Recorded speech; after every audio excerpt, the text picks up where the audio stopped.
My name is Sherice Arman. I'm a partner at the Maples Group. I'm the co-head of the asset finance team in the Cayman Islands.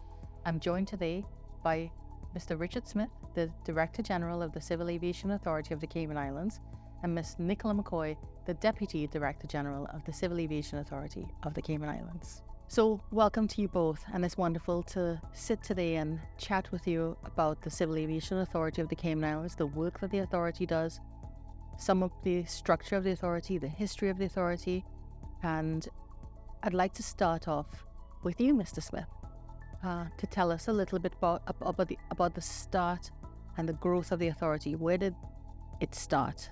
Thank you very much for having us and giving us the opportunity to talk about the CAACI, as we refer to it. When I started with the authority, we were a department of government. And back in those early times, the department was responsible for primarily airports operations. Well, that changed in 1987 when the government saw fit to have the department transfer into a statutory authority. In fact, I think we were the first statutory authority of government. It was established primarily to facilitate government's arrangements for financing for airports projects, and it grew from that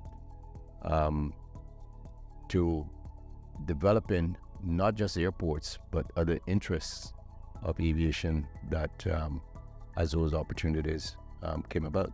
So I would be correct to say then the Civil Aviation Authority of the Cayman Islands is responsible for the oversight of all things aviation in the jurisdiction? That is correct. And prior to 2004, the Civil Aviation Authority had two responsibilities. One, providing services from an airport's operations perspective, and also regulatory oversight. But as we grew and as things became more sophisticated in the global realm between regulatory oversight and service provision, that's when we had to make the change. That was in 2004, under a mandate from United Kingdom government that the department, or we were an authority at that time, that we should separate our service provision from our regulatory oversight. What's the role that the UK plays in relation to the oversight of the Civil Aviation Authority? All things aviation globally are mandated by the International Civil Aviation Organization. The organization is often referred to as the Chicago Convention of 1944, when the 52 states of the world started to transform aviation globally. And the United Kingdom, being a state at the time, was one of the original signatories to that convention. The convention provides for states to be signatories, and as Cayman is a territory of the United Kingdom, we are obligated to the same mandate as the United Kingdom, but they are the signatory to the convention. So we answer to them. Our reporting line goes up to the United Kingdom Department for Transport. Is that correct? Or how does it work? That is correct. The way the overseas territories are structured, each governor of a territory has direct responsibility for safety and security of aviation. Now, these responsibilities are held by the United Kingdom and not passed on to local governments. Now, often people do not distinguish between the Civil Aviation Authority of the Cayman Islands and the Cayman Islands Airports Authority. And many times there are mistakes made. And perhaps if you can help us to understand the difference between the two organizations and how you work together. Yeah, so previously when the Civil Aviation Authority had responsible for service provision of airports as a combined organization and doing both roles.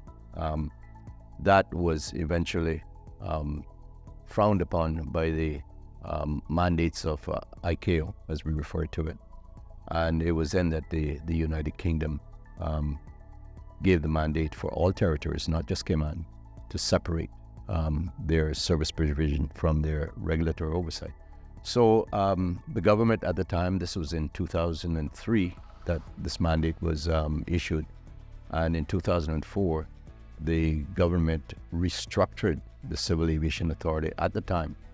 And we kept, and I said we, because we're still the Civil Aviation Authority, we maintained the oversight responsibilities, and the Cayman Islands Airports Authority was established to take over all the responsibilities for service provision of air transport, aerodromes, air navigation services, and the Civil Aviation Authority became the sole regulator for all things aviation. So you are their regulator, is that correct? But you work together, Nikki, probably on a daily basis, right? We do. We exchange information. The Civil Aviation Authority, part of our role is to issue things like operating permits for all the foreign registered carriers that come into the Cayman Islands. So obviously we have to work hand in hand and very closely with the Cayman Islands Airports Authority. Our department that's responsible for the oversight, the Air Navigation Services Regulation Team, does oversee the aerodrome operations and all their safety remit.